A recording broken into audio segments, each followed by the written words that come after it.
So Hare Krishna everyone. A very warm welcome to our program, which is a course based on Sri Ishopanishad. This is a verse by verse study program. And today we will be discussing Mantra 3. And this is our 6th class on Sri Ishopanishad. Mantra 2, Mantra 3 jana. So I would request Jivan Radha Govind Prabhu to lead us to the Mangalacharan prayers. Jivan Radha Prabhu is an initiated disciple of His Holiness Jayapataka Swami Maharaj. Jivan Prabhu, are you ready? Yes, Hare Prabhu. Krishna. Hare Krishna. Hare Krishna, Prabhuji. Mangalacharan prayers. Om Ajnana Timirānandasya Jnana Jana Shalakaya Sakshur Urmila Tamyena Tasmai Sri Gurave Namaha Sri Chaitanya Manobishtam Stapitam Yena Bhutale Swayam Rupa Pradamahyam Dadati Swapadantikam Vandeham Sri Guru Sri Yutapada Kamalam Sri Guru Vaishnavamscha Sri Rupam Sagrajatam Sahagana Raghunathanvitam tam sajivam sadvaitam savadhutam parijana sahitam Krishna Chaitanya Devam Sri Radha Krishna Padam Radha Krishna Badan Saha Gana Sahagana Lalita Sri Vishakanvitam Scha He Krishna Karuna Sindhu Dina Bandhu Jagatpade Gopisha Gopika Kanta Radha Kanta Namostate Tapta Kanchana Gaurangi Radha Vrindavaneshwari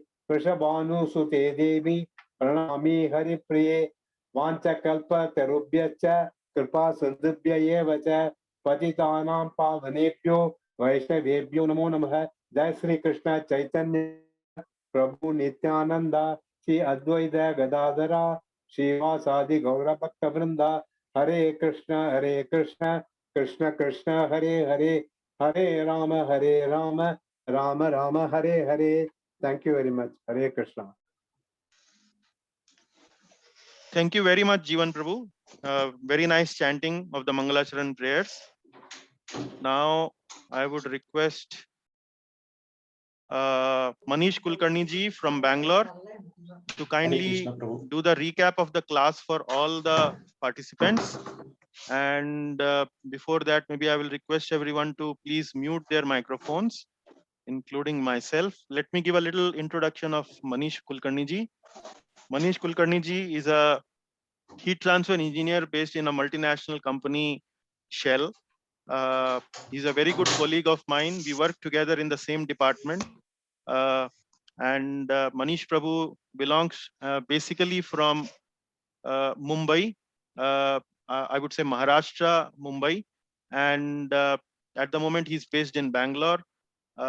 And he has very kindly agreed to do the summary of the previous class. So over to you, Manish ji. Yeah, Hare Krishna, Prabhu. Hare Krishna. So the last class was on Mantra 2 of Ishopanishad, and the overall theme was how living in harmony with Ishvara benefits. So typically, point number 1, we saw here that humans may aspire to live for 100 of years if they work as per the Ishavasya principle, which we covered in Mantra number 1. Yeah, if the living being does not work as per the prescribed duty which are said in the Ishavasya principle, then he is become too bound to karma bandhana, so that he will experience the cycle of birth and death. This is also specified in Bhagavad Gita 13.22 purport, which Prabhuji shared in the class, that if we don't work as per this duty, we will have this karma bandhana. We also discussed about the karma, vikarma, and akarma. So what is karma? Karma is that we do our work as per the prescribed duties according to the scriptures. So typically intelligent people will do the work as per the karma. Vikarma is we do not do our work as described in the scriptures.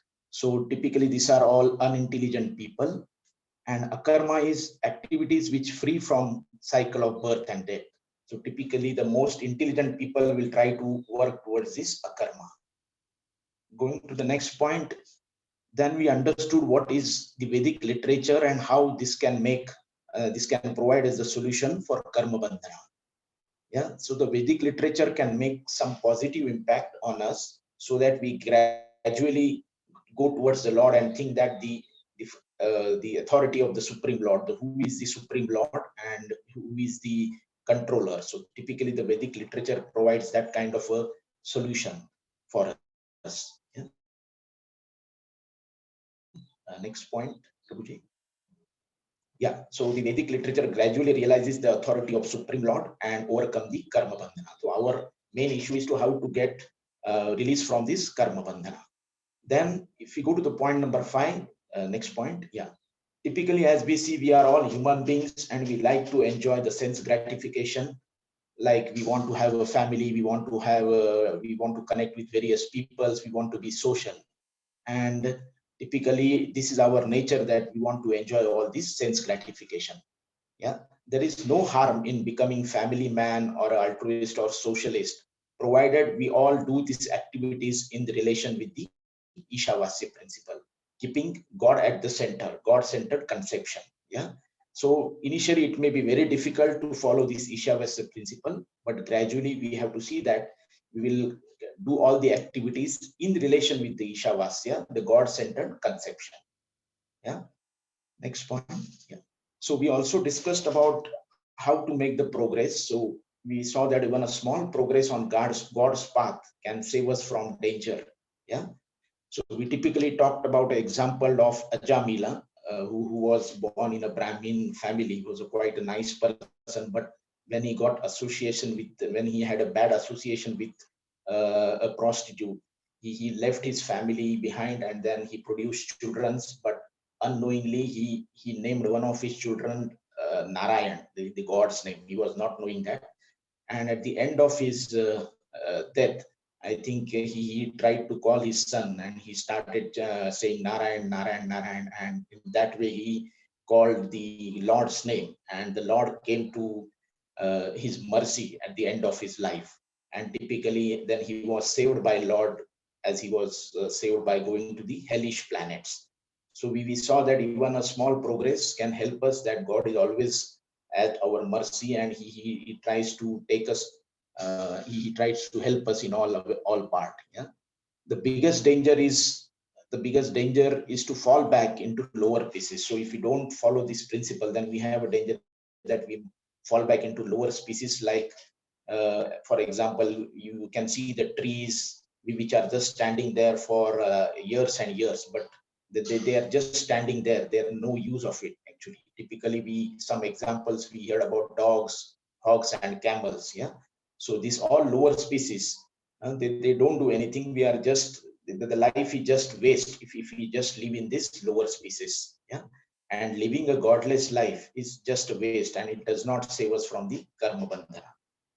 The next point is the execute altruism with the Ishavasya spirit. So we know that how we can encourage people to come from an altruistic way of life to a God-centered life. Yeah, and we also saw some examples Srila Prabhupada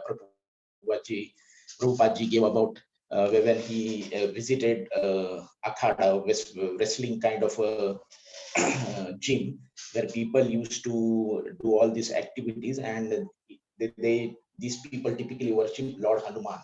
And as you know, Lord Hanuman is a Param Bhakt of Lord Ram. So ultimately it is incarnation of Vishnu. So Srila Prabhupada said that maybe you can chant Lord Ram while doing all your activities. Even typically when we distribute food to all these people, we can also first show it to the God, so that the food can be converted to prasadam. So in this way, we can execute our altruism life with the Ishavasya spirit. Yeah. And the final point, we also saw the roadmap from godless to God-filled. So we saw a ladder, how there is the people who think there is no God, and then God exists, God in the temple, temple in home, temple center at home, and then finally temple in one heart. Yeah. So how we can progress from godless to Godful. So this was what I tried to cover in mantra number 2. Thank you, Prabhu. Thank you very much, Manish Prabhuji. Very nice summary. All the points very nicely summarized. Also, a lot of thanks to you for putting all the notes of the previous class and sharing it for the benefits of all the participants. Thank you very much. So Thank you. I Prabhu. hope the summary is very clear to everyone for the previous mantra, mantra number 2. And let us now move to the next mantra, which is mantra number 3. And in the mantra number 2, we discussed how living in harmony with the Ishvara benefits us. Now, as a logical path forward, this mantra, mantra number 3, describes how not living within harmony with the Ishvara harms us. So in this mantra, there is a specific word that has been used, which is Atmaha, which means soul killer.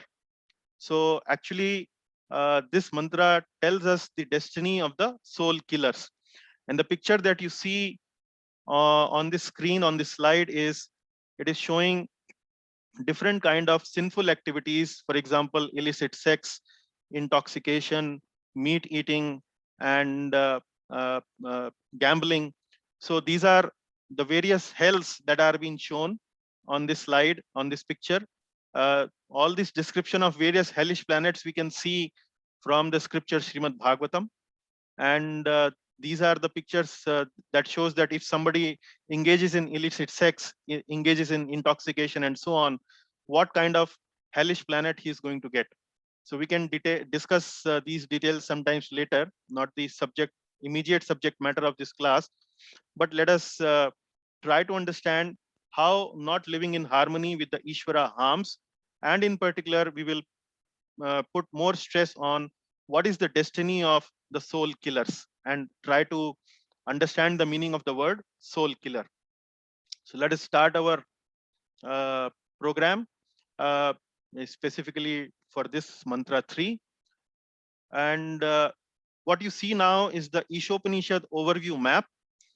Ishopanishad is a very small book, a small Upanishad containing only 18 mantras, 18 verses. And what you see on the slide right in front of you is a classification of various mantras according to their themes. So this is an overview map. At the moment we are doing the first session, which is the invocation to the mantra number 3. We are just now recap the class on mantra number 2. Today we will discuss mantra number 3. So the overall theme of this session is live in harmony with the Ishvara. Ishvara is complete. Ishvara is the supreme proprietor. One should accept only his quota. If one lives in harmony with Ishvara, he gets benefited.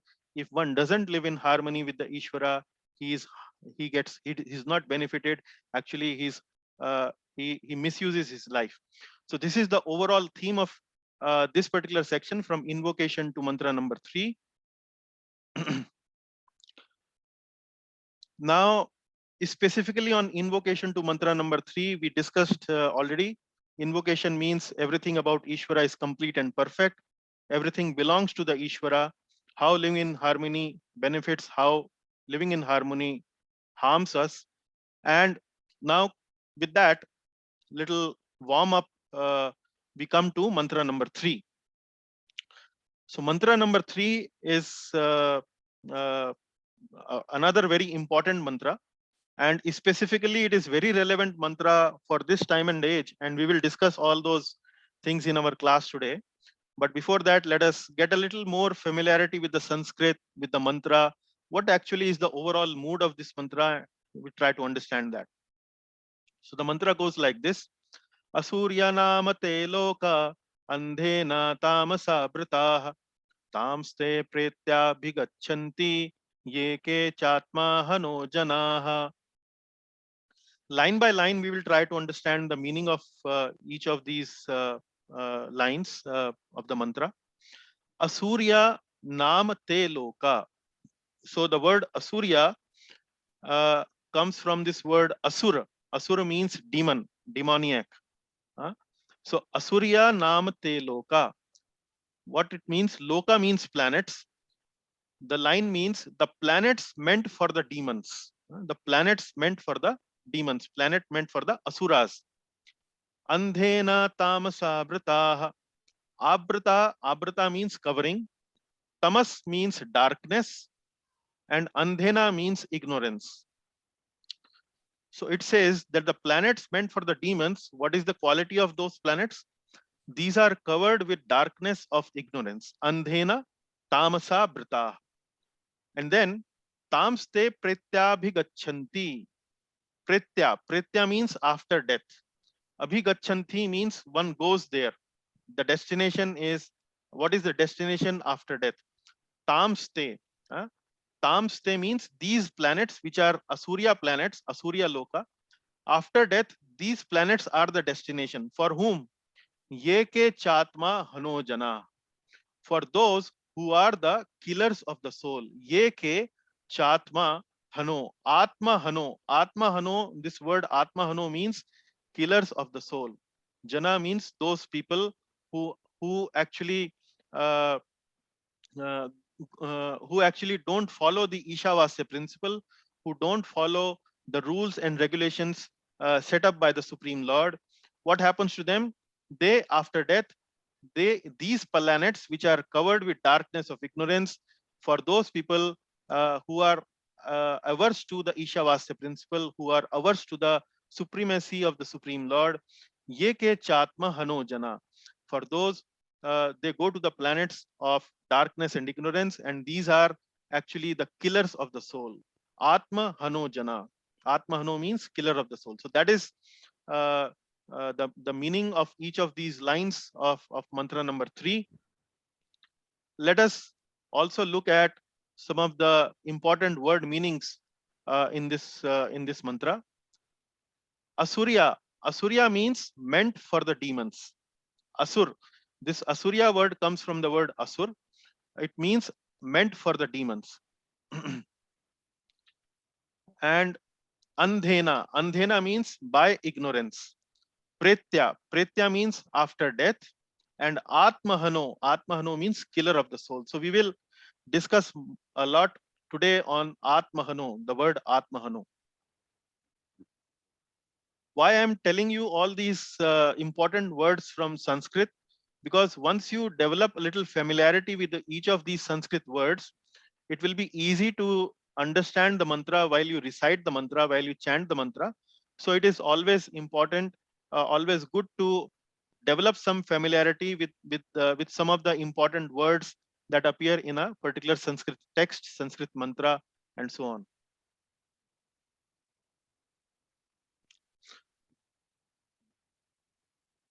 So what is the overall mood of this mantra?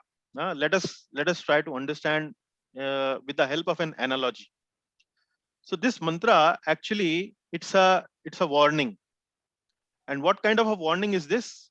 The mantra says simple one thing: if one lives in a soul killing way means if one doesn't take a spiritual responsibility in his life, if one lives in a soul killing way, one will go further deeper into ignorance. One will go further into ignorance. And what kind of ignorance is that?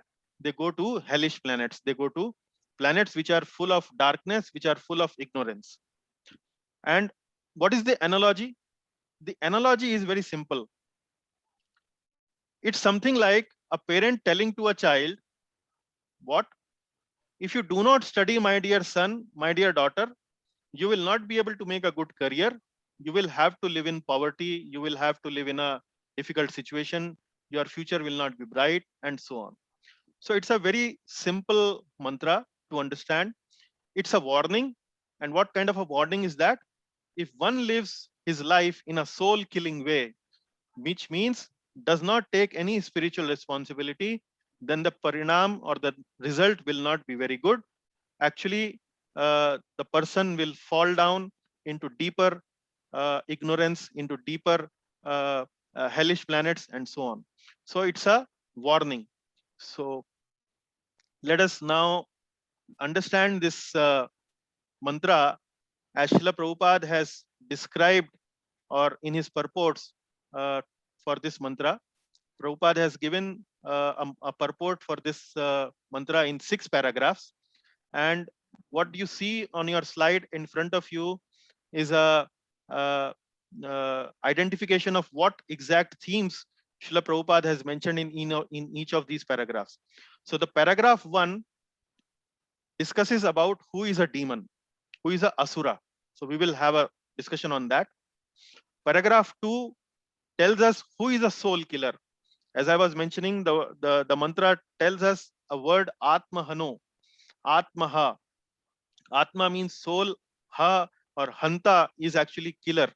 So Atmahano, Atmahanta or Atmaha is a soul killer. So who is a soul killer? We will have a elaborate discussion on that. And from paragraph number 3 to paragraph number 6, there is a common theme, which is liberate the soul, do not kill it. So first of all, describing who is the soul killer, and then Srila Prabhupada explains that we should not be a soul killer. We should liberate our soul and we should not kill it. And each of these overall overarching themes are subdivided into sub themes, which is how we can liberate the soul. We can liberate the soul by making best use of human life. And then paragraph 5 is divided into two sub themes, which is that even if even if in our spiritual life we are a failure, the failure is also rewarded. So it's a very magnanimous arrangement by the Supreme Lord, that even if somebody who attempts to progress in the spiritual life, and while progressing in the spiritual life, even the person fails, even that failure is also rewarded. And then people who don't even attempt for progress in spiritual life, what happens to them? Not even attempting is actually a big mistake, because where will you see an arrangement where even failure is rewarded? So if somebody who does not attempt, it's a big mistake. And then paragraph 6 ends up with an appeal by Prabhupada that choose that which solves the problem forever. Choose that path which solves our problem forever. So that is the purport by Srila Prabhupada. Each of these paragraphs are representing certain themes. This slide, what you see in front of you, are showing you all those themes. Now, let us go into this discussion one by one.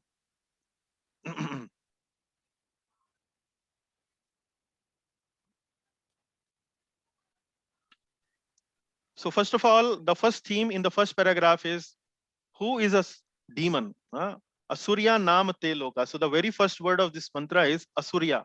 Asurya word comes from the word Asura. But let us first of all discuss how this word Asura comes.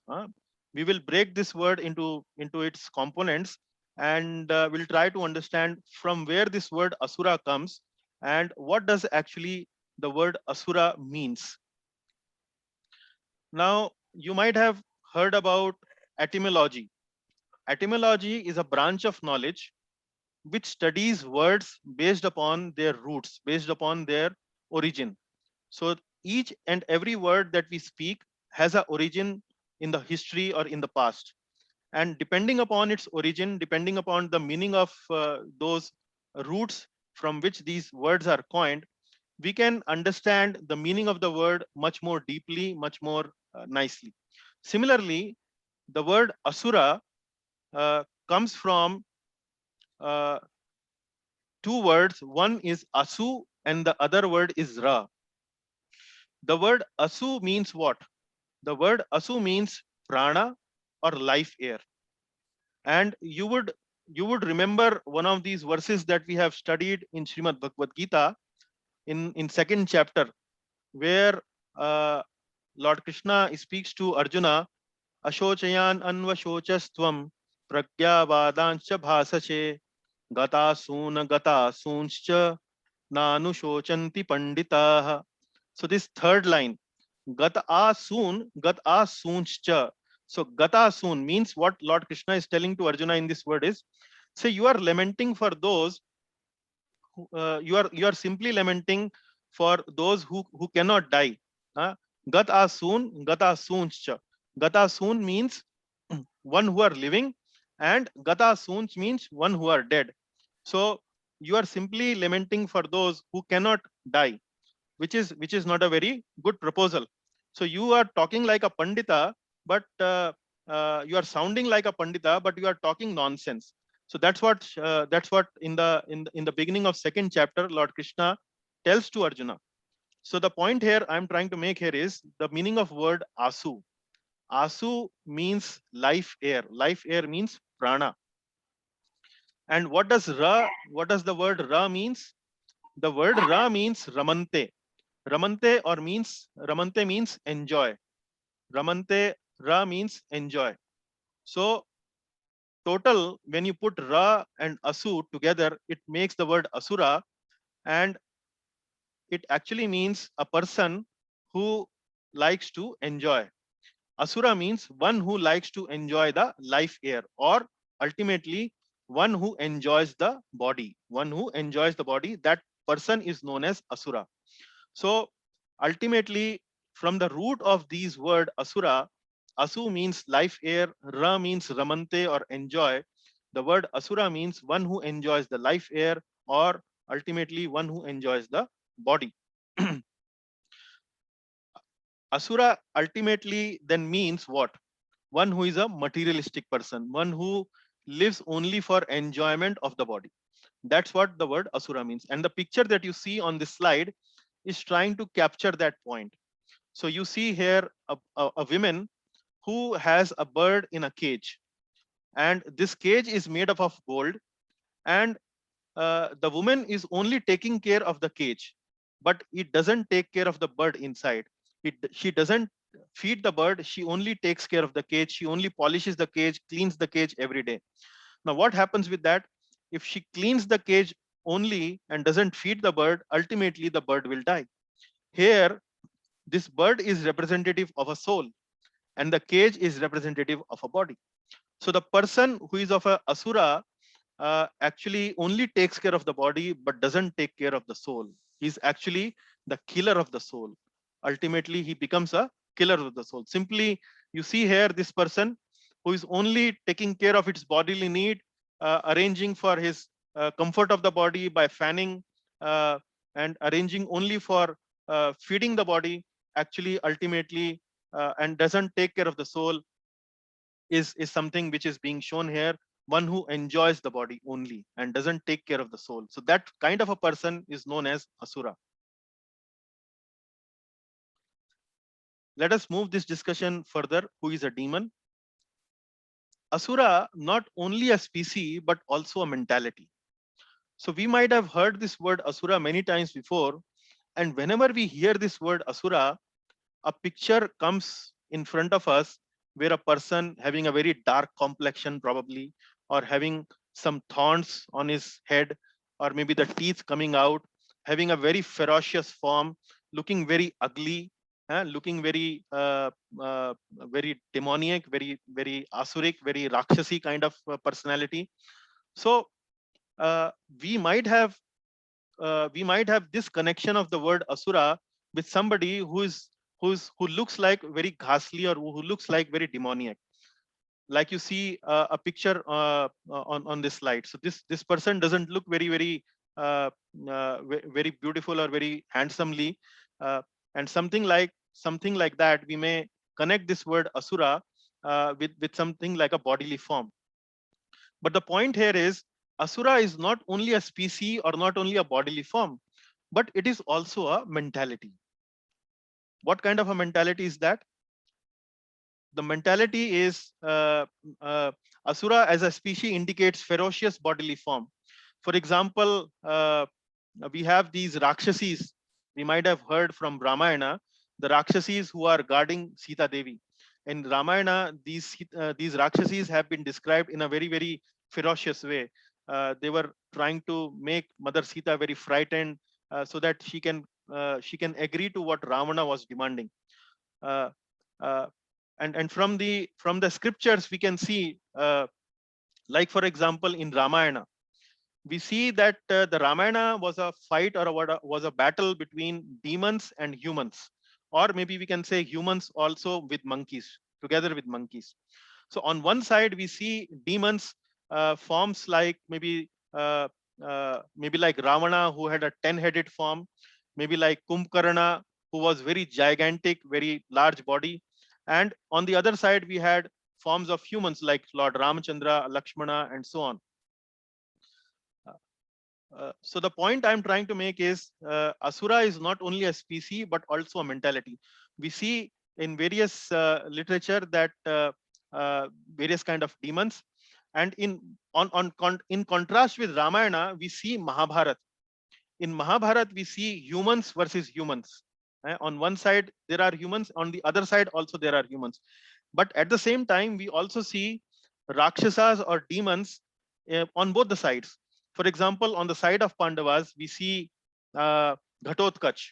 Ghatotkach was a son of Bhima, whose mother was Hidimba, and Hidimba was a Rakshasi. So Ghatotkach was a demoniac form, which was a very gigantic form, was not very good looking, was a very ferocious form. Similarly, there were demons on the side of Kauravas also. For example, Alambush, he was also a demon. Now here we see two scriptures, Ramayana and Mahabharata. In Ramayana, we see clearly that on one side there were demons, on other side there were humans or non-demons. But in Mahabharata, we see there were humans on both the sides and Rakshasas also on both the sides, or demons are also on both the sides. However, uh, uh, uh, uh, what I'm trying to say through this slide is that Asura is not only a species, not only a bodily form, but it is also a mentality. By mentality means what? People who don't live according to the laws of the Lord, laws of God, they are actually are called as asuras. And for being a asura, it is not necessary that we have a very ferocious form or a very demoniac kind of a form. If we have a mentality which is not in line with the principle of the Lord, then also somebody can be called as a asura. Like in Mahabharata, Duryodhan was having a asuric mentality. Shakuni, he was also having an asuric mentality, and so on. There are many characters in Mahabharata, although it was a fight between humans and humans, but from the mentality perspective, on one side there were people who were not God-centric mentality. On the other side, there were people who were having a God-centric mentality. And we can have some examples where even we have demons where uh, uh, uh, who are very godly. For example, from Ramayana, we had this example of Vibhishan, who was born in a demoniac family, in the family of demons, in the family of asuras, but he was God-centered. He was a devotee of Lord Ram. Similarly, we have this example of Prahlad, who was born to Hiranyakashipu. He was born in a Asuric family, but he was also a devotee of Lord. Now, in Bhagavad Gita also, in one of these verses in the 10th chapter, where Lord Krishna is explaining his vibhutis, he says that among Daityas, I am Prahlad. Among the demons, I am Prahlad. So he identifies himself as Prahlad in the demoniac class. Similarly, we have Vritrasur. This story comes in Ramayana, in Srimad Bhagavatam, a story of a demon Vritrasur, who was also he was also very godly. Now, the picture that you see on this slide is this demon who is a Vritrasur. He's Vritrasur, and he's fighting with Indra. So, in the fight between Vritrasur and Indra, actually Indra is manages to kill Vritrasur, but before Vritrasur gets killed, he recites a lot of prayers. He actually uh, he gives a lecture to Indra that and if you read Vritrasur prayers and if you see the discussion between Vritrasur and Indra, you will realize that Vritrasur actually had a very devotional heart. So in nutshell, the idea is that Asura is not only a species, but it's also a mentality. It does not matter what kind of a bodily form we have, but if we have a devotional heart, we are not asuras. But if we don't have a devotional heart, we don't have a godly, God-centered heart, we are actually asuras in nature. This point is also elaborately covered by one of our leaders, one of our ISKCON leaders, one of our sannyasis, Jayadeth Swami, who wrote an article in Back to Godhead magazine titled as the Demons Among Us. And there he writes, in other words, a demon need not be a huge monster with 10 heads and 1,000 arms. nor a little red fiend with a pitchfork. Of course, there may very well be demons with grotesque features and supernatural powers, but demons who live among us generally appear quite ordinary. So he's talking about demons who live among us. You, me, everybody else. There are probably demons who are living among us also. And how he describes this, your mailman could be a demon. So might your grocer might be a demon. Your congressman, congress means the politician. Your politician might be a demon, or anyone else you may know. For that matter, you might also be a demon. So might you. For that matter, so might you. So he's saying that demoniac propensity should not be judged simply by the bodily features. The demoniac mentality should be judged by how the person thinks, how the person behaves. So let us continue with that theme a little more. So we have both divine and demoniac qualities. So we in ourselves, we have both these qualities, the divine and the demoniac qualities. And if you read Srimad Bhagavad Gita, you will, there is a chapter number 16, Devi Asuri Sampat Vibhaga Yoga. So Devi Sampat and Asuri Sampat. So we have both divine and demoniac qualities in us. If we let the demoniac qualities take over us, we behave like demons. And mantra 3 actually talks about demoniac locality for demoniac mentality. So people who don't follow Ishavasya principle, who don't live according to the God-centered life, they are demoniac in nature, they are demoniac mentalities, and for such people, they are demoniac localities. Asurya Nam Te Loka. Asurya means Nam Te Loka means demoniac places. So you know that there are three types of planetary system. One which are above, which are considered higher planetary system. The second are known as the earthly planetary system, middle ones, and the third one are the lower planetary system. So people who follow God-centered life, they will tend to go to higher planets. People who do not follow God-centered life, they are supposed to go to the demoniac planets. These are lower planets. So for demoniac mentality people, there is a specific locality in the whole planetary system, which is demoniac locality, where such people actually go at the end of their lives. So demonic locality for demonic mentality. That is the main message of mantra number 3. So we completed our discussion on who is actually a demon. We understood that the demon is not only a species, but it is actually a mentality. And people who don't follow God-centered living are classified as demoniac mentality. We are also having those kind of tendencies. I am also having those kind of tendencies. So we are having both divine and demonic qualities. If we led or if we allow the demonic qualities to take control over us, we are actually living a demoniac life. Now moving to the next theme, which is who is a soul killer. So in this verse, we see this description of ye ke chatma hano jana. So the last line says cha atma hano. And this is one of the very important words in this verse, in this mantra. And let us have a little more elaborate discussion on this theme. What is Atma Hana? Now, what is Atma Hana? What is a soul killer? Who is a soul killer? So let us try to first of all understand the word soul killer. And since you have been already attending the Bhagavad Gita classes, and in chapter number 2, verse number 17, we discussed that soul cannot be destroyed. And the verse goes like this: Avinashitu tadvidhi yena sarvam idam tatam vinasham avyayasya na kaschit kartum arhati. So Lord Krishna tells in this verse that avinashi tu tadvidhi yena sarvam idam tatam.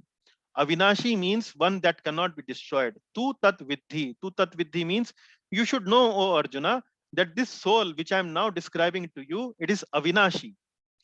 Avinashi tu tat vidhi yena sarvam idam tatam.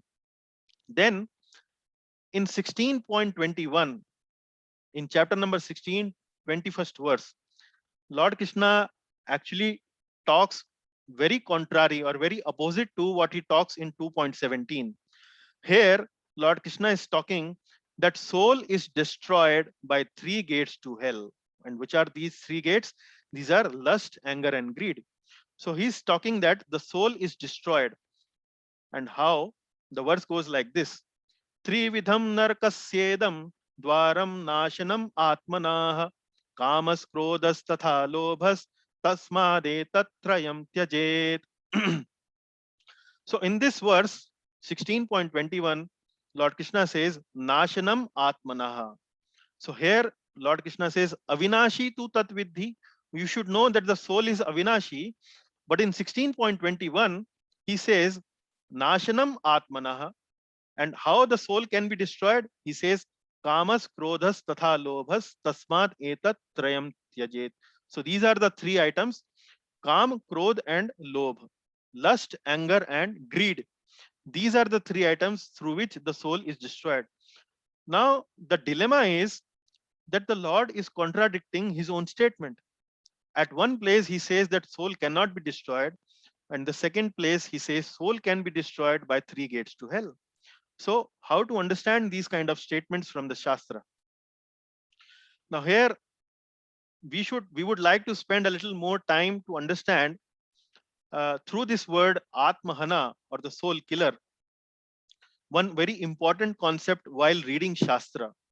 So here we see that there is a literal meaning of the word Avinashi, or Avinashi means that the soul cannot be destroyed. It is very literal, very direct. And here another place it is saying Nashanam Atmanaha, Kama Krodhas Tatha Lobhas. So at one place the meaning is literal, but at the other place, Nashanam Atmanaha, the meaning is actually non-literal. The meaning should not be taken directly. So literal versus non-literal meaning in scripture. So non-literal meaning, what we see here actually means, what does Atmahano means, what does Atmaha means, or what does Nashanam Atmana means here is, there's a non-literal meaning, and the non-literal meaning is killer of the spiritual consciousness of the soul. It is not that we are killing the soul, but the true consciousness of the soul is spiritual in nature. It is godly in nature. So when we do those kind of activities, when we do activities which actually don't encourage the spiritual consciousness of the soul, then actually we are the killer of the soul. We are Atmaha. And what are those kind of activities? Kam, Krodhas, Tatha Lobhas. Lust, anger, and greed. So the non-literal meaning here is the killer of the spiritual consciousness of the soul. Now the point I want to stress here is, and it's a very important point, and I will tell you why I'm stressing on this point here is, we cannot take non-literal meaning arbitrarily. Non-literal meaning in the scripture arbitrarily. So that is the main point that I want to discuss. And the reason for that is that when you see in the world outside, there are a lot of people who are writing about God. They are writing about Bhagavad Gita. They're writing about Ramayana. They're writing about all our sacred characters like Lord Ramachandra, Lord Krishna, and many such characters. There are many such people who are writing a lot of literature about which is supposed to be based on scriptures. However, many times when these people write, they derive a lot of non-literal meaning from the scriptures. And I will give you some examples of what does non-literal meaning means. But the point I'm trying to make here is the non-literal meaning from the scripture should not be taken arbitrarily. It should not be based upon our own ideas. It should not be based upon our own fancies. No, it should not be done like that. We should be very, very cautious about when we are reading the non-literal meaning from the scripture. And an example for that I would like to give here is that during the independence struggle of India, there were many nationalists who were using Srimad Bhagavad Gita as a book to further or to advance their nationalist movement for independence. And using Bhagavad Gita, what they were trying to do is they were trying to say that, see, in Bhagavad Gita, what has been done? In Bhagavad Gita, there is a call for war. Supreme Lord Krishna inspires Arjuna to fight a war. and then a lot of discussion is there.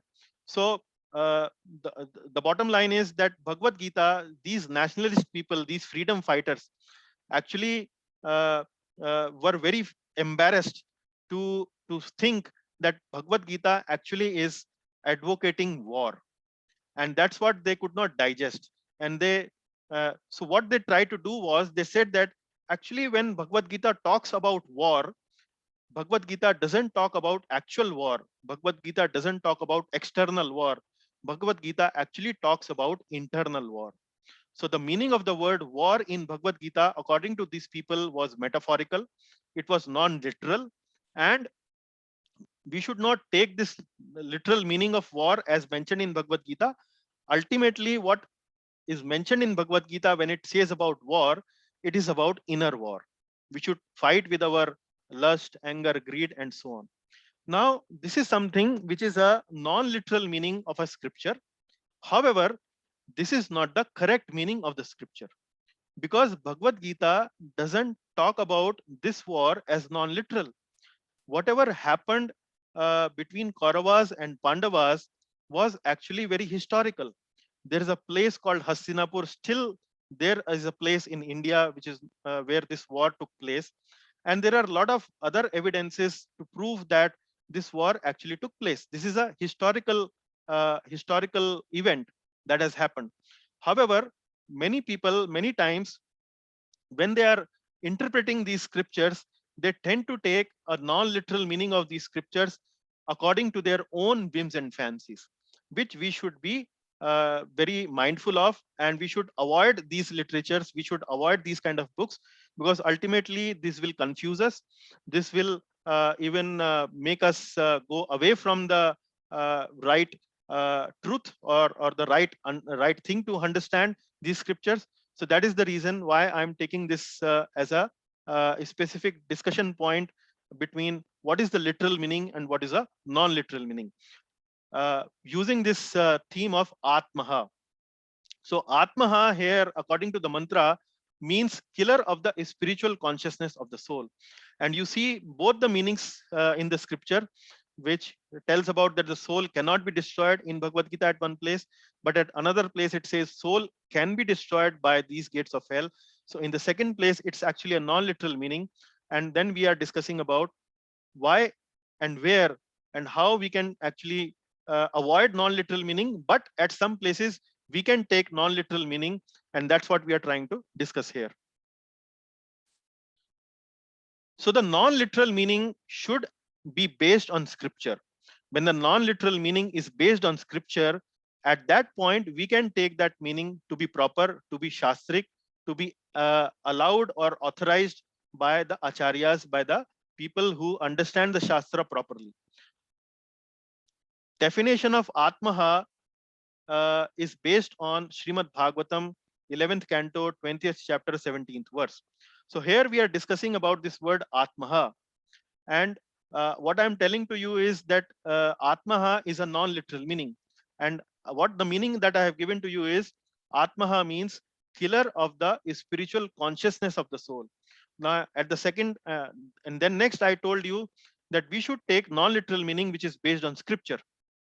And this is the point in Srimad Bhagavatam in 11th canto, the meaning of Atmaha or the definition of Atmaha is given. So this is the verse. Nradeham adyam sulabham sudurlabham plavam sukalpam guru karnadharam mayanukulena nabhasvateritam puman bhavabdhim nataretsa atmaha. So this is a verse which comes in Srimad Bhagavatam. What this verse says is, it gives the definition of Atmaha. Sa Atmaha, that person is a Atmaha. And what is that person? This person is mentioned here. Nradeham adyam sulabham sudurlabham. Adyam means receiving, getting. Nra means human. Deham means body. So a person who gets a human body, which is sulabham and sudurlabham. Sulabham means you can get this human form of body because of the evolutionary process. Evolutionary process means, for example, if some living entity is in a body of a dog, if it's in a lower body, But because of the evolutionary process, at one point of time in the evolutionary cycle, this living entity will get a human body. So that is why it is sulabham. Just because of the design of the Lord, just because of this evolutionary cycle, one is bound to get a human body. But at the same time, it is sudurlabham. What sudurlabham means, which otherwise is very, very rare to get. It is easy to get just because of the evolutionary process. But if you try other means, it is very, very durlabh. It is very, very difficult to get. And then in the next line, this human body is compared to plavam sukalpam guru karnadharam. Plavam means boat. The human body is compared to a boat. And then guru karnadharam. And karnadharam means captain, the leader. Who is the leader of this boat? The leader of this boat is the spiritual master, because the spiritual master tells us about the Supreme Lord. He tells us about the spiritual process, how to attain the Supreme Lord. So, plavam sukalpam guru karnadharam mayanukulena nabha sava teritam. Maya, the Lord is speaking this verse, Supreme Lord is speaking this verse. Maya means here means the Supreme Lord. So the Supreme Lord is saying that my instructions, my guidance, what I give through Bhagavad Gita, what I give through Srimad Bhagavatam, Ramayana, etc. These instructions, these guidance are actually anukulena. Anukul means favorable winds. These are favorable winds for this boat. And puman bhavabdhim nataret sa atmaha. Now, having this human form of life, which is a boat, the leader of this boat is the guru, the spiritual teacher, and the instructions of the Lord are actually the favorable winds. And having all these facility, if a person, puman means a person, if a person doesn't cross over the bhavabdhim, bhava means the material world, abdhim means the body of water. If a person doesn't cross over this body of water, na taret, taret means cross over, then such a person is atmaha. That person is actually the killer of the soul. Now the point, ladies and gentlemen, I'm trying to make here is that there is a literal meaning of the word atmaha, killer of the soul. There is a non-literal meaning of the word atmaha, which means the killer of the consciousness of the soul. But we should not take non-literal meaning which is not supported by the scripture. So the word atmaha actually is supported by the scripture. Where it is supported, you can see here in Srimad Bhagavatam, verse number 17, 11th canto, chapter 20th, where the definition has been given that a person who misuses this human form of life, who doesn't take advantage of this human form of life, who doesn't take to spiritual shelter, who doesn't take to the instruction of the Lord, that such person having so much benefit, so much facilities, if he doesn't take benefit of this spiritual life, he is actually a atmaha.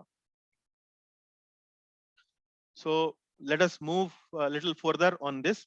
So why I'm stressing again and again, I made that point in a previous slide, that we should be cautious about non-literal meanings of scriptural text if they are not in accordance with Shastra. So we should be very, very careful. So the scriptures can be read at three levels. The first level is the literal meaning.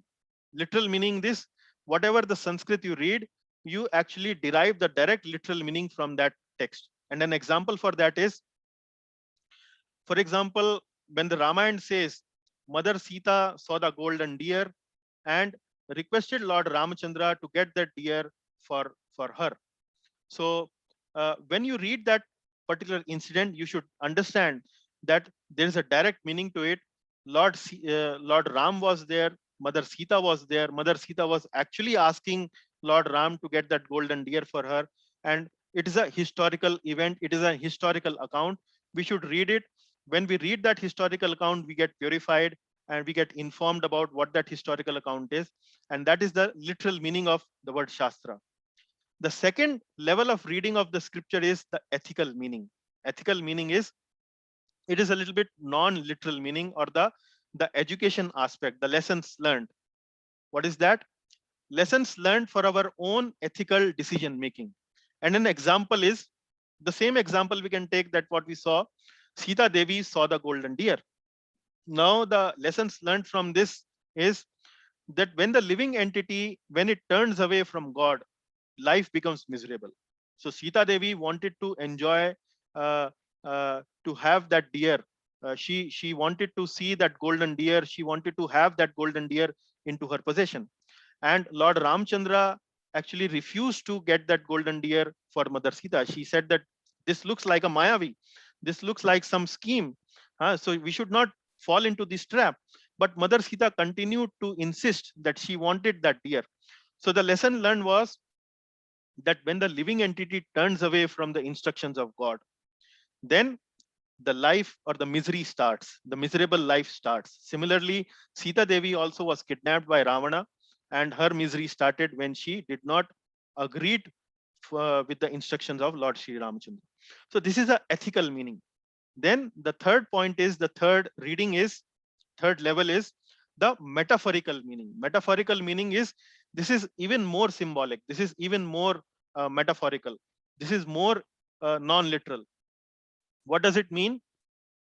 Symbolical meaning, but grounded in Shastra.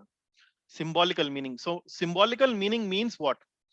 Let me explain with the help of an example. Now we have read this pastime of Lord Krishna's birth. So Lord Krishna was the 8th child of Mother Devaki.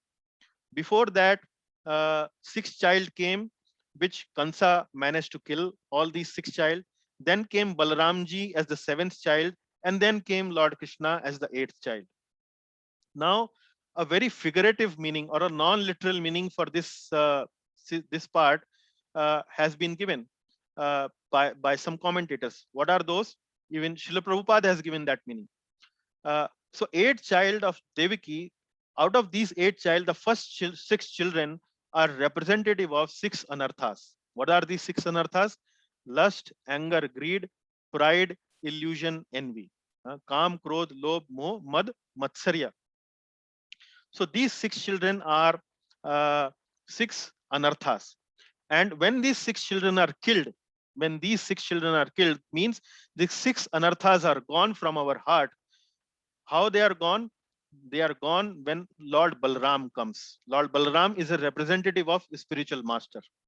When the Guru comes, when the mercy of Guru arises in our heart, then these 6 anarthas are destroyed. And ultimately, when these anarthas are destroyed by the mercy of Guru, then Lord Krishna appears in our life. Then we are able to reach to the Lord. Then we are able to go to the Lord. Now, this is a metaphorical meaning. This is a symbolic in nature. So that does not mean that there was no Lord Krishna, there was no Devaki, there was no Kamsa. It does not mean that. So the literal meaning has to be taken first. It is the direct meaning. It represents history. It represents some teachings. It represents some lessons learned. That is the ethical meaning. And there could be some metaphorical meaning, some symbolical meaning also. That could also be taken only when it is grounded in Shastra, when it is supported by Shastra. It is not deviating from Shastra. One should not concoct one's own meaning for all these things. So the literal versus non-literal debate that we have started, what it means, what is the ultimate lesson learned is, metaphorical should supplement and not replace the literal meaning. So the symbolic meaning should supplement, it should further enhance the literal meaning, but it should not replace the meaning. It should not replace the literal meaning. So we should not think that there was no historical account like that. There was no Arjuna, there was no Krishna. Battlefield simply represents our body, and things like that. So these are not the correct understanding. So literal versus non-literal should be understood properly. So let us take this discussion to further to paragraph number 3 and 6. So far we have discussed what? We have discussed 2 points. One is who is a demon. The second point is who is a soul killer. And the soul killer word comes from this word from this mantra, which is Atmaha. Atmaha. And that we had an elaborate discussion on what does Atmaha means. Atmaha means killer of the spiritual consciousness of the soul. And then we sidetracked a little bit and understood what is literal meaning, what is non-literal meaning, and it is very important for us to understand the difference between literal and non-literal, and then we understand that the literal or the non-literal should not replace the literal meaning, but it should further support the literal meaning. Now, further discussing about Srila Prabhupada's purport, paragraph number 3 and 6 talks about liberate the soul, do not kill the soul. And the sub-theme is make best use of human form. So there are don'ts and there are do's of how to liberate the soul and do not kill the soul. So how to liberate the soul? The don'ts are avoid materialistic way of life. And what is the do? Do is be spiritually inquisitive. So we should avoid materialism. We should avoid those activities which takes us away from the Lord, and we should try to engage more and more in those activities which takes us towards the Lord. So don'ts are avoid materialism, and do's is be spiritually inquisitive. And this message has been captured very succinctly, very nicely, and in a very, very powerful way, in a very, very hard hitting way. It hits the mind. When you read this verse, it hits the mind in a very hard hitting way. That message has been covered, that avoid materialism and accept or embrace spiritual activities. That message is covered in this sloka, in this verse, which you might have heard in the past, but let us repeat at this point. Animals versus humans. How do you differentiate between a materialistic living or an animalistic living compared to a human living? What actually is a human living? So this verse says, Ahara nidra bhay maithunam cha samanyametat pashubhir naranam dharmo hitesham adhiko vishesho dharmena hina pashubhi samanaha. Let us go line by line. Ahara nidra bhay maithunam cha. Eating, sleeping, defending, and mating are the instincts for whom? Samanyametat pashubhir naranam. Samanyametat. These are common. Saman. We see saman. Saman means samanta, sameness, which are common between pashu bhir naranam. Nar means human, pashu means animal, which are common between mankind and animals. Dharmo hitesham adhiko vishesho.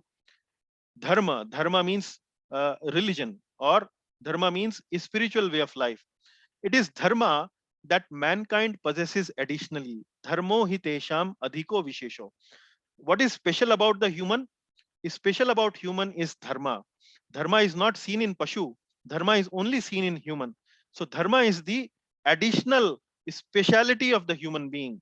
And if the human being is dharmena hina, and the person is bereft of dharma, is like an animal. So dharmena hina, bereft of dharma, such a human being is actually pashubhi samanaha. And a person bereft of dharma is like a animal. So it's a very, very hard hitting verse. It says that people who don't follow a spiritual way of life, who are simply engaged in ahar, nidra, bhay, maithun, eating, sleeping, defending, and mating, which the animal also do, if a person who doesn't engage in spiritual pursuits is simply an animal. It's simply an animal. So if it is with such hard hitting words, this verse is trying to remind us, it's trying to jolt us to come out of our materialistic propensities and accept the spiritual way of living, the dharmic way of living. That's what this verse is encouraging us to do. So the make best use of human form. How do we make best use of human form? So human life is meant for a higher purpose, the spiritual purpose. Humans are given better facilities than animals. Why? Why these human beings are given better facilities? You can see, you can easily differentiate. In a human society, we are living much more peacefully. For example, if you compare an animalistic life, what happens in an animalistic life? If an animal is eating its food, and all of a sudden a tiger pounces upon that animal and kills that animal, what kind of a life is that, which is so uncertain, which is full of danger? Every moment there is a danger that somebody can kill me, somebody can eat me. What kind of life is that? So certainly in a human form of life, we don't have that danger. So humans are given a better life.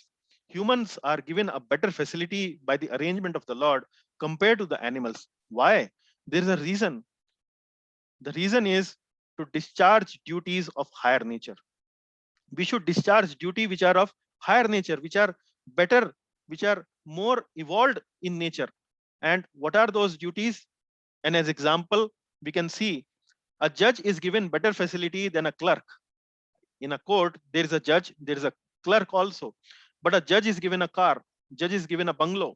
A clerk is not given a car, a clerk is not given a bungalow. Why judge is given a better facility? Because judge discharges higher responsibilities. Responsibility of a judge is much more higher, much more sophisticated compared to that of a ordinary clerk. Similarly, we are given a human form of life.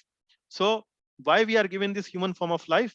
Because we are supposed to discharge duties which are higher nature, not simply eating, sleeping, mating, defending.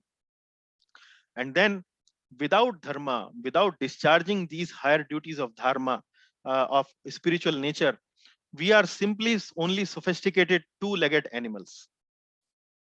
And what do we see in the world today? We see a lot of scientific advancement, but this only the whole scientific advancement that we see in the world today is only sophisticated eating, sleeping, mating, and defending. So sophisticated eating means the dogs or the animals eat food lying on the street. And what the human does, human eats by opening some sophisticated packets, packaged food, then they eat. But the activity of eating remains the same between the humans and the animals, simply because if it is sophisticated nature doesn't differentiate between the activity of eating. Similarly, sleeping, we sleep on very highly sophisticated bedrooms, air conditioners, but us animals sleep simply on the road or simply on the street. Simply because we sleep on a very sophisticated environment with sophisticated facility doesn't make our sleep very any different from the sleep of an animal. After sleep, it's the same. Similarly, mating, human being fantasize mating by way of films, by way of literature, by maybe way of maybe erotic images and so on. But animals do it on the street, openly on the street. However, the activity of mating remains the same. It is no different. And defending, animals defend using their claws, using their teeth, using their horns. Human beings defend using sophisticated weapons, nuclear weapons, infantry, and so on, armies. But it doesn't make any difference. The activity of defense is same between the animals and the humans. So if the human being is only and only attached to these activities of eating, sleeping, mating, and defending, they are only simply sophisticated two-legged animals. Sorry to say that, but that is the fact. That is what the scripture tells us. And let us take this a little further. Our whole education system is geared towards teaching what? Only these four things: how to eat better, how to sleep better, how to mate better, and how to defend better. So the whole schooling system, the whole education system is only geared towards teaching eating, sleeping, mating, and defending. Now, what does this mean? The whole culture that we are surrounded today is a soul killing culture.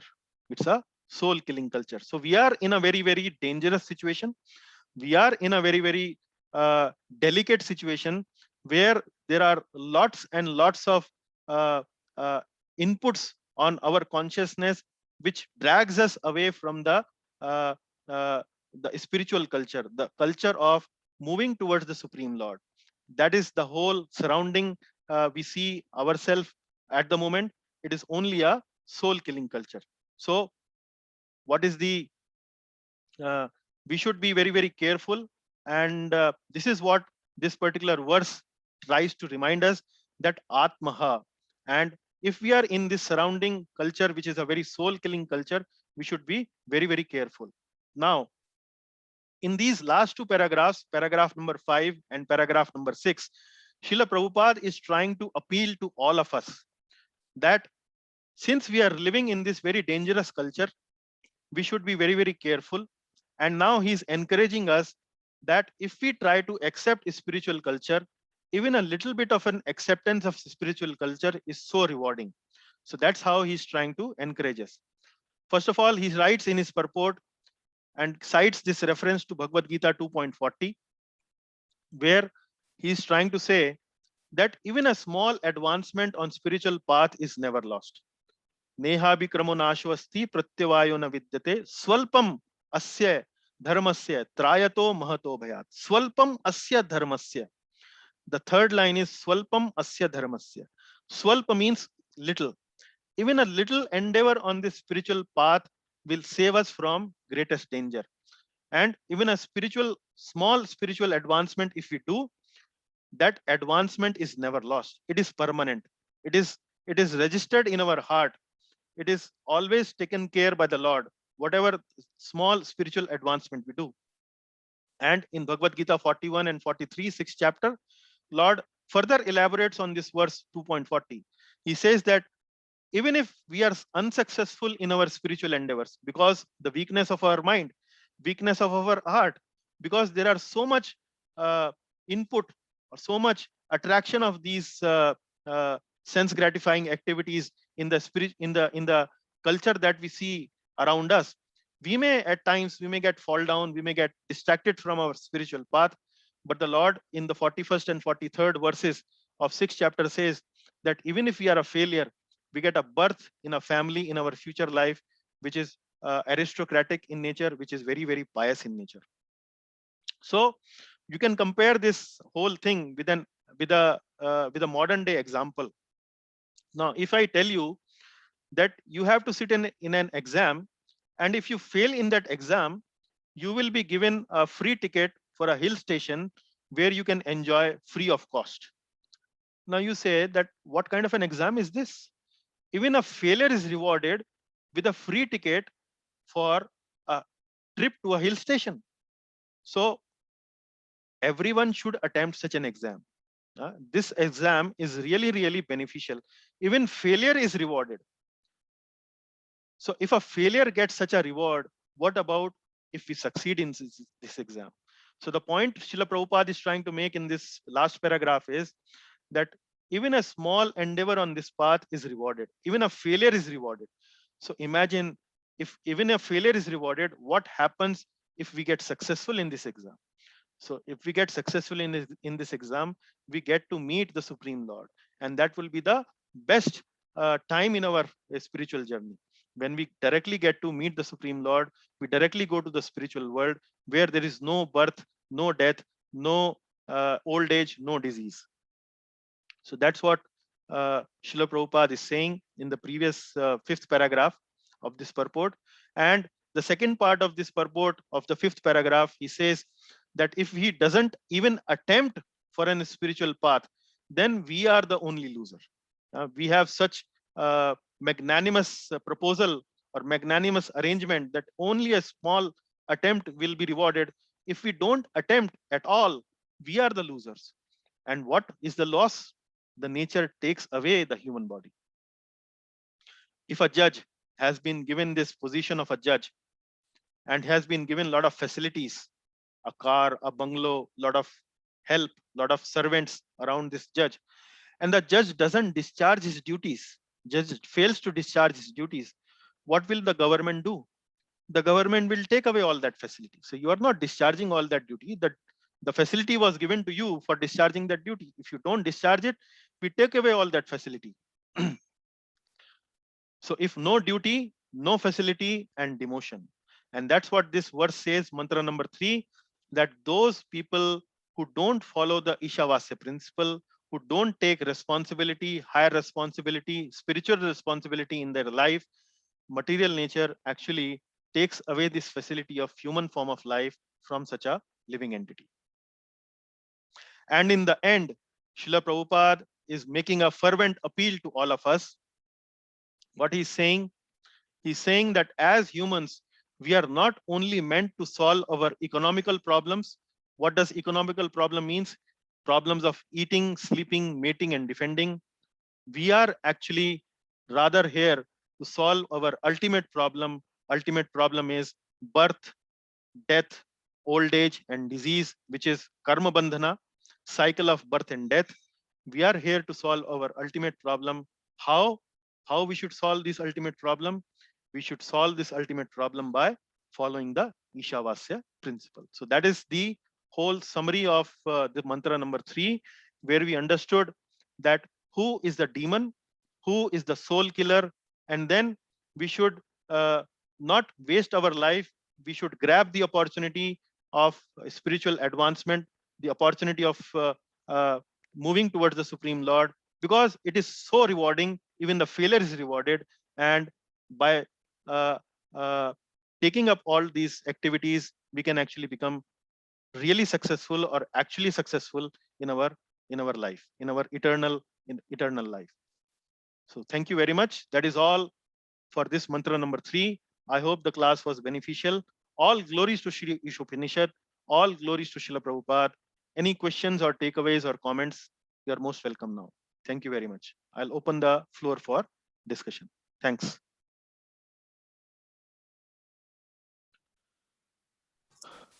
Hare Krishna, Prabhu. Hare Krishna, Ishwarji. Hare Krishna. It's a really wonderful and very impactful evening with you, with almost a soul-stirring Yeah. hello Yeah. story all around. But the question is that with all this advancement and increase in materialism, as you yourself say, it's going contrary to what the scriptures tell us. Correct. So, how do we look at it? On one line, we are moving fast on materialism. On the second, things are quite the contrary. So, making a real balance between the two streams seemed a challenge. And to my mind, the one thing that you have made it very clear, and we should follow all, is that we should start doing bit by bit, by slow degrees. Correct. Because in such a competition, doing it overnight or perhaps over one life perhaps is not sufficient. Yeah.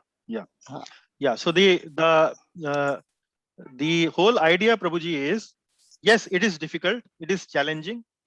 The whole atmosphere around us is very, very materialistic, and we find it very challenging to cope up with this materialism, which pulls our consciousness every now and then. And the simple remedy for that problem is association of devotees, or association of spiritual subject matter. And how we can take that association is, we can take association in several ways. Like you are already doing, you are coming to these classes, so at least we have 1 hour, 1.5 hour worth of association, and that association is expected to inspire you, is expected to nourish your soul, is expected to give you the energy to fight with the materialism around you. So that the materialistic propensities, the demoniac propensities which are there within us, they keep their head down, and the godly and the divinely propensities within us keep our head up. And that can be done in a very simple way by following the activities of Bhakti Yoga. And one of the principal activities of Bhakti Yoga is Shravanam and Kirtanam. Shravanam and Kirtanam. So keep your consciousness, or keep our consciousness always immersed in some kind of Shravanam and Kirtanam on a daily basis. For example, now, because of the advancement of science is not bad. Science actually, godless science is actually bad. Godly science is good. Godly science can do miracles, isn't it? Right. But science which is godless in nature, which doesn't recognize Ishavasya, that is something which has to be avoided. So eating, sleeping, mating, and defending can be dovetailed in the service of the Lord. How eating can be dovetailed? Simply what you eat, offer it to the Lord before you eat. Simple that. You recognize that Supreme Lord is actually merciful, and by his mercy only I am receiving this food. Similarly, sleeping also. You take rest only to serve the devotees of the Lord when you wake up the next morning. That's how your sleep will become spiritual. Okay. Mating.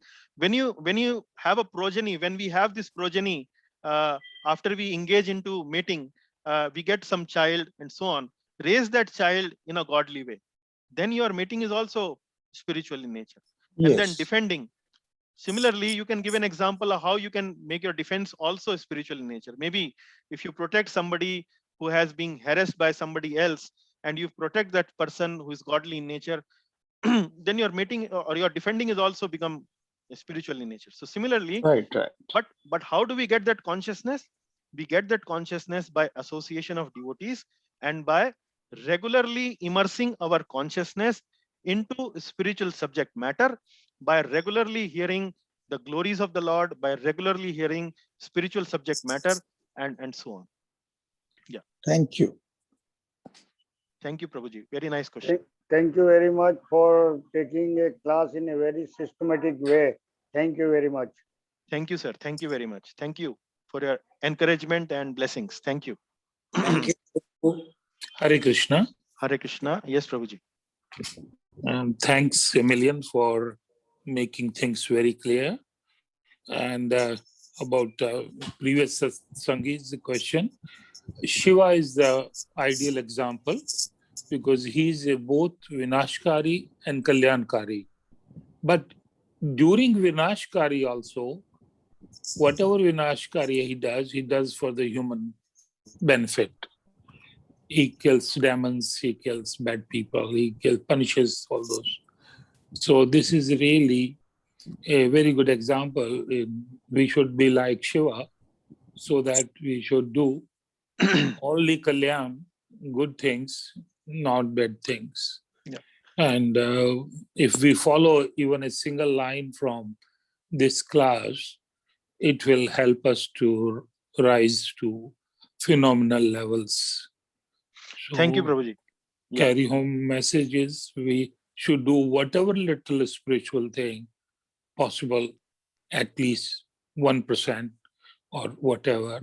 It will help us, as Srila Prabhupada has said, that it will give you a birth in a rich family or a pious family. Yeah. So we should be spiritual in all the four you said: eating, sleeping, mating, and defending. All these can be done in a spiritual way, and it will help us a lot in day-to-day life and to come out of birth and death circle. Thank you, Prabhuji. Thank you. Hare Krishna. Hare Krishna. Thank you, Prabhuji. Thanks for that last punchline. Thank you. Okay. Any other comments? Maybe we'll. Yes, Manishji. Yes. Prabhuji, so people who don't believe in God, who are atheist or agnostic, so they can be categorized as Asuri mentality people? Yeah. So, a very categorical answer is a little difficult, or maybe it may lead to some kind of a confusion here. So many times people who are atheistic in nature, they also tend to do some activities which are pious in nature. Pious means which are beneficial for the society. For example, they will give food to the hungry. They will distribute. Maybe sometimes clothing to the needy. Education. Sometimes they will support people take higher education and all that. So these are, but these are the activities which will purify their heart. So they may be atheistic, they may not have full acceptance of God, or maybe no acceptance of God at all, but at least they are sort of say altruistic in nature. Altruistic means humanitarian in nature. Now, in the previous verse, we had that discussion that simply altruism doesn't help. So we have to dovetail our altruism to God center, to Ishavasya spirit. Now, the point I'm making here is that these pious activities or these humanitarian activities also purify the heart, and slowly and gradually, but the process is a little slow. So slowly and gradually the heart will purify, and at some point of time in their spiritual journey, in their eternal life, they will probably get inspiration to actually come close to the Lord. And that's where, like you saw in the previous class, we had that chart. God does not Yeah. exist. Huh? Yes. And from that God does not exist, they come to the God exists, to that platform. So activities which are humanitarian in nature are on the platform of Sattva Guna, are on the platform of mode of goodness. But without connecting this mode of goodness to God-centric activities, or connecting, making it God-centric, you cannot come out from this karma bandhana. Although you are moving towards there, towards divinity, but that process is slow. So what Srila Prabhupada is appealing to us in the previous mantra is that even if you are having a lot of care towards your fellow people, your society, your nation, try to connect all these activities towards God. Acknowledge that the Lord is the supreme proprietor of everything. You are getting, you are there, you are, because of the Lord, whatever gifts you have in terms of maybe air for breathing, water for drinking, light, sunshine for your illumination, food for your hunger, or intelligence for your living, or your capability, your skill for whatever employment you do, whatever you are receiving actually coming from the Lord, it's a gift of Lord to you, and you should acknowledge that. So when the atheists do not acknowledge that, they people who would openly defy God, they are certainly in the class of Asurya. They are certainly in the class of Asura. But there are certain people who are a little more humanitarian in nature, a little more altruistic in nature. They are purifying their heart and moving towards divinity. But certainly they should connect everything of their activity ultimately to the Supreme Lord to reap the most of these benefits. Yeah. Okay, Prabhu. Thank you. Yes, Prabhu. I think we can call them humanized asuras or Yeah. improved asuras. Yeah. So they are somewhere in between. They are somewhere in Yes. between, and Yes. their pious activities will purify their heart, and Yes. one fine day they will have this favorable attitude towards accepting the Supreme Lord as the supreme proprietor. Quite right. Yeah. Prabhuji, may I ask a question? Yes, Mataji, please. See, referring to our Puranas, Ramayana, and Mahabharata as mythology, is it an example of replacing the literal by the metamorphical? Yeah. So Metaphorical? actually, it is not replacing by metaphorical. Calling our scriptures as mythology itself is, it's an offense. Yes. It's offensive. Simply considering them stories, simply considering as entertainment, or maybe some morality there, that will not benefit the purpose of these scriptures. The purpose of these scriptures is actually to bring the living entity close to the divinity, close to the Supreme Lord. So calling them, yeah, that is exactly the reason I took that much time to make you understand that what is literal, what is ethical, what is symbolic or metaphorical. So most of the time, even our modern education system reduces all our scriptures as mythology, myth, mithya, Yes. false, which is and that is the reason why I said that our modern education system is a soul killer education system, because right from the beginning, even in these colleges and schools, people are taught, students are taught that this is mythology. This actually did not happen.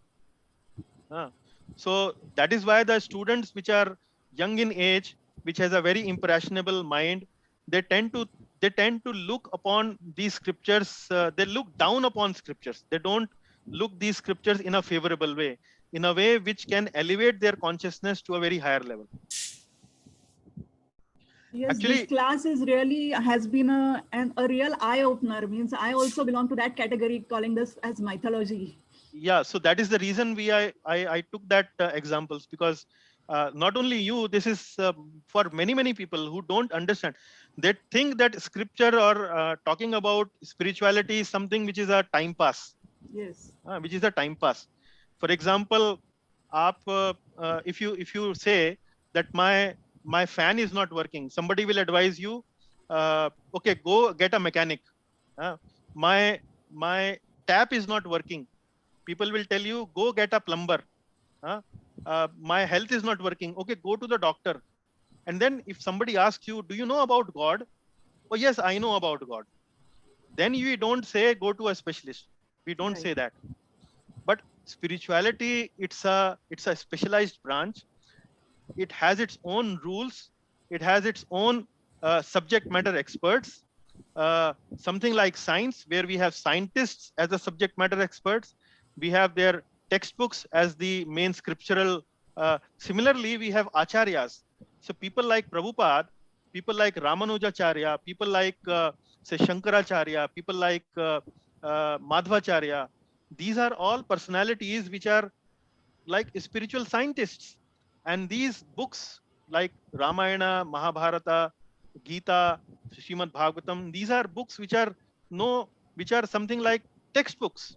So we should take the help of trained spiritual teachers, trained subject matter experts to understand how these books have to be interpreted. Then only they will give you the right benefit.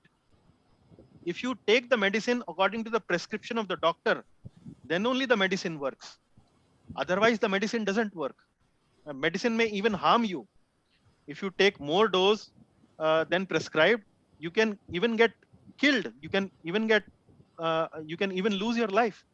So that is the point, that take these books in the right spirit, in the right way, in the right mood, and then only you will take good benefit out of all these books. Yeah. Thank you. And thanks a lot for your very humble, open admission that you fall into a category like that. That requires a lot of humility to accept in front of so many people.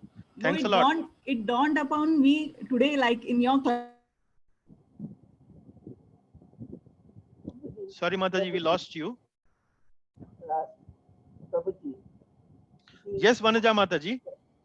the nakshatras have been divided into Asura nakshatra, Deva nakshatra, Manusya nakshatra. Has it has any connection with the Asuras or human beings or Devas? So there might be, yeah. So there might any chance of analyzing this? Yeah. So a better answer might come from an astrologer. So I may repeat the question for others' benefit.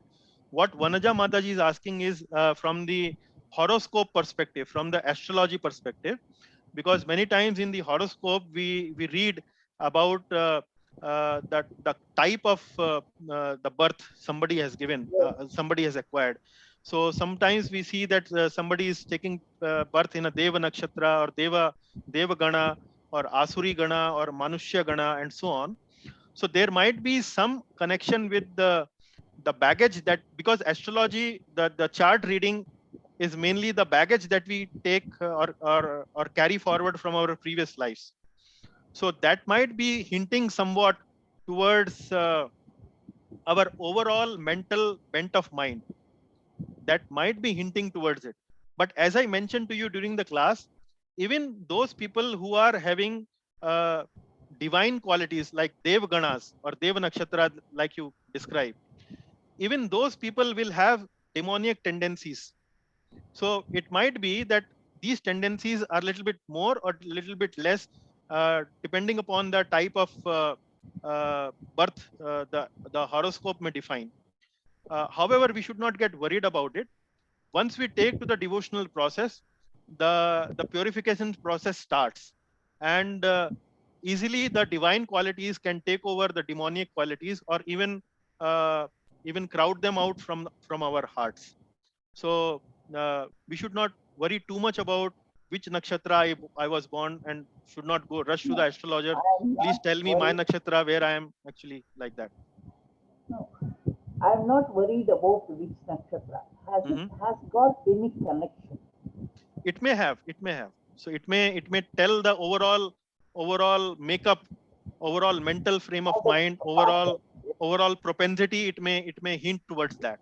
Yes, it may have. but I would also say that you should also double check with some proper astrologer on that question. Yeah. Okay, so maybe I would like to ask maybe last time if there is any other last question or comments.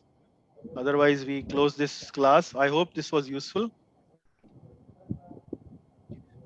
One question, Prabhuji.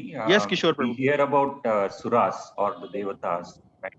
But we find them indulgent, being Yeah. enjoyful of Mr. Indra. Mr. Indra is one good Correct. example. Yeah. But I think, I mean, we see that whenever they are inclined towards God, I think they stay in their positions. And when they move away from that, they lose their. Yeah. So I think it's in line with what you've been saying, I think. Yeah, correct. So these devatas, they are also like living entities, but they are they have much more facility because of their much more punyas and much more God-centered life they might have lived in their previous lives. So they are devotees of the Lord, no doubt about it. But at the same time, they also have these lower tendencies in them. And many times when we see in Shastra, when it is spoken about Indra doing all kind of lower activities, maybe indulging in sending Urvashi for destroying the tapobal of Vishwamitra and like that. There are many instances like that, or coming for stealing the horse, the Yagya Pashu, whatever. Now the point is that these are not something like the Shuddh, pure devotees. They are mixed. They are in a mixed consciousness, but in general, they are in a divinely consciousness. They are in a divinely conscious. Only in our scriptures, most of the places, these instances where they are not in divine consciousness or they choose to not to act in that way, these instances are recorded. But in general, they are divinely in nature. They remain in that consciousness. Does that answer your question, Prabhuji? Yeah, thank you, Prabhuji. Okay. So with that, maybe we will put our class to rest. For the next week, we will have the services like as the chanting would be done by Manish Prabhuji. Mangala Charan prayers, we request Anupama Mataji to do it. And the summary and preparation of class summary and presentation of summary will be by Ishwar Prabhuji. So for any of these services, if you need any support, any help, any guidance, direction, I'm always available to help you and support you. So thanks a lot. With that, we will put our class to rest. Thank you very much. Hare Krishna. Hare Krishna. Hare Krishna, Prabhuji. Hare Krishna. Hare Krishna, Prabhuji. Thank you. Hare Krishna. Hare Krishna. Hare Krishna Prabhuji. Hare Krishna. Hare Hare Krishna. Krishna Prabhuji. Hare Krishna Pradeep ji. Hare Krishna. Hare Krishna Gita ji. Thank you, Prabhuji. Hare Krishna. Thank you, Prabhuji. Hare Krishna Priti ji. Hare Krishna. Thank you, Prabhu. Hare Krishna Parsarthi Prabhu. Thank you, Prabhu. Hare Krishna. Hare Krishna. Thank you, Prabhuji. Hare Krishna.